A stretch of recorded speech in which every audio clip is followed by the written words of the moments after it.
Borut ga kliče papiga Lili. Tako se predstavi sam. Moje ime je Borut Zupančič in sem gojitelj srednjih pa velikih papig. Rumeno in modročelih amazonk, armakao, pioniteze in drugih. Kot otrok je imel skopčevko. V smehu pravi, da so jo imeli tudi vsi sošolci.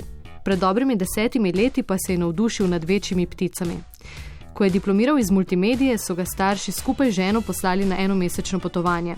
V Mehiki in na Kanarskih otokih sta si ogledala kar nekaj rezervatov s čudovitimi pticami. Najbolj ga je privlačila ideja, da mu za papigo morda ne bo treba žalovati, kot je nekoč za kužki, saj živijo tudi več kot 50 let. Odtlej je z njimi obseden. To je moj način življenja, papige od jutra do večera, 365 dni na leto. Z nekaterimi živi, 10 vzrejnih parov pa ima v ločeni stavbi, pravi, da je tam džungla. Ko se zvalijo mladiči, se začne naporno delo. Borut Zupančič po noči ne spi prav veliko. Vsakih nekaj ur jih mora nahraniti, z injekcijo jim v golšo iztisne hrano. Nek vzrejni par bo ful priden, pa bo spravil 4 mladičke, ne vem, jih bo hranil tudi 3-4 tedne, a ne. Če je treba, imamo pa tudi kakšen par, ki pa enostavno ne bo, no. Imajo nekako DNK-ju to, da se vedno hrani samo najmočnejši, ki najvišje dvigne glavo, on dobi vse, ostali dobijo samo ostanke.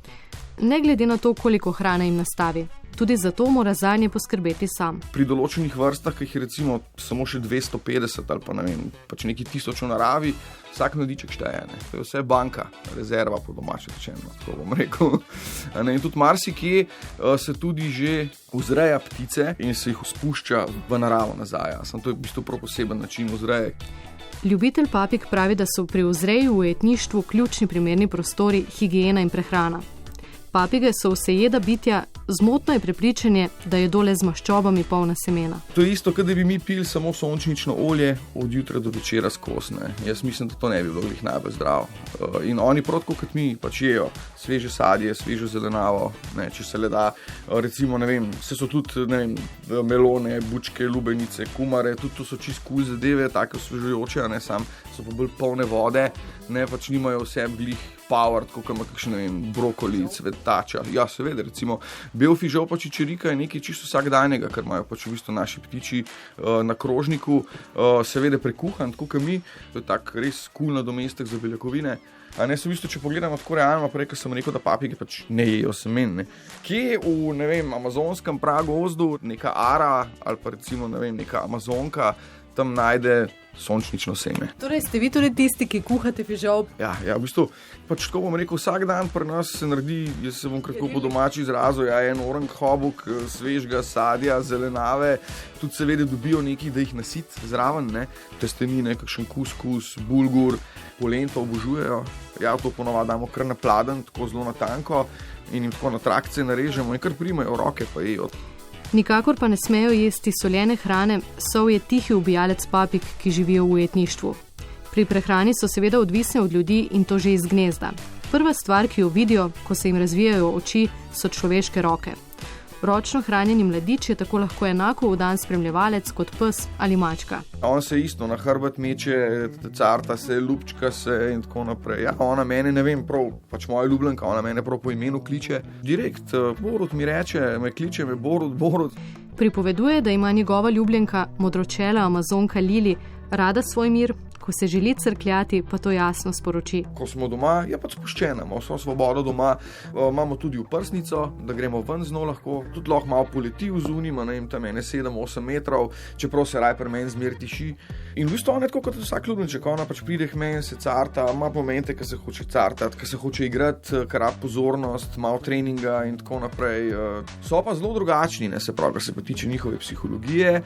Tukaj so pa zelo kompleksne živali, no, tukaj pa nikakor ne moramo primerjati z mački ali pa s psi. Psa lahko konec koncev, kadarkoli v dnevu si ga boš vzel, bo skorda vesel, da je dobil tvojo pozornost in ga boš lahko mečkal. Pri njih ni tako, ne. Oni imajo svoje momente v dnevu, ki enostavno želijo mir. Se pač igrajo, imajo svoje igrače, veje, ki jih grickajo, počivajo, ko pa pride moment, ko pa oni hočejo našo pozornost, ja, takrat mora biti pa akcija, ne. Če ne, joko bajtno, tako bom rekel, no. Da si želijo družbe nakažejo z glasnim vreščanjem ali pa sprehoda. Pelje kdaj papigo Lili na sprehod? Mislim, seveda grem, tudi na izlete, zmerijo sabo vzamemo tiste naravnice gor. Kako to spremljajo recimo ostali na sprehodu, a kaj vprašajo? Zdaj tako, kar se tiče sosedov, pa rekaj smo govorili tako, jaz smo zelo malo sosedov, zato ker živim na takem odročnem kraju, moji sosedje so zakon, pri njih se derejo pujsi, krave pa ovce, pri meni pa papige, to je to. Sam mislim, da so moje papige kar dosti glasnejše. Mislim, ja, drugače pa seveda, ko gremo na izlet z njo, se zmeraj nekako probamo izogniti turističnih atrakcij, kjer je veliko ljudi. Papige so zelo zaščitniške, ne marajo poseganja v intimni prostor. Gojitelj pravi, da so pametnejši od nekaterih primatov, zato morajo biti skrbniki dobro podučeni v svoji ptici. Njega je pri tem usmerjal mentor Robert Secardi. V naravi živijo v jatah in s svojim partnerjem. Ne. Z nami, mi, družina, smo njihova jata in pač nekdo v družini je zmeri tist, kateremu je najbolj naklonjen. Ne. To nekako izhaja iz njihove monogamije, tam ima tudi več privilegijev, lahko z njim počne ponovadi, kar hoče. Ostali so pa bolj tako del njegove jate in kot njene ljubljene osebe ni doma, takrat so vsi ostali v redu tudi, ne, ja. Ko pa jaz recimo pridem domov, ko mene Lili sliši, ona preleti v drug ali po treč tok dol, če treba tudi v klet bo preletela. Isto, ko pes ali pa maček se jo trga, to je žvižganje, veselje, petje in ona pride k meni, to je to. Ko išče ptice za parjenje, največkrat tiste, ki imajo perje lepe, modre ali rumene barve, ni nobena razdalja prevelika. Se vozim po celi Evropi, od severa Amsterdama do juga, Madžarske, Poljske, Slovaške, skratka, prav zberem si tega, hočem in potem jih dam skupaj vse, pustim, da se mi pari naredijo sami. Rad jim dam izbiro, ne, ker pri njih ni tako, kot pri, ne vem, psih pa pri mačkih, imaš samčka pa imaš samičko, jih daš skup in one dva skočita in imaš mladičke, ne. Tudi tle je treba imeti nekaj sreče, vem, da ni tako enostavno, ne. Oni pa dejansko, ko si izberejo partnere za celo življenje, so pa izbirčni, ne. In zdaj, da jaz recimo rečem, to bo zdaj to, ne, to je glih tok, kar pa ljudeh dogovorjena poroka. Nažalost, mislim, na srečo to tako je, ne, in oni živijo skupaj potem s tem partnerjem celo življenje in imajo mladičke vsako leto, tako je, ne.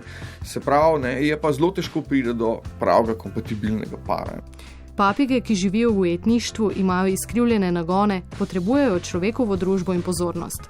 Ja, ker sem zberčen, sem ful, no. Vse to tudi vejo, ptiča ne prodamo vsakemu, res ne. Ptice so ful socialna bitja, samota jih ful ubija, ne.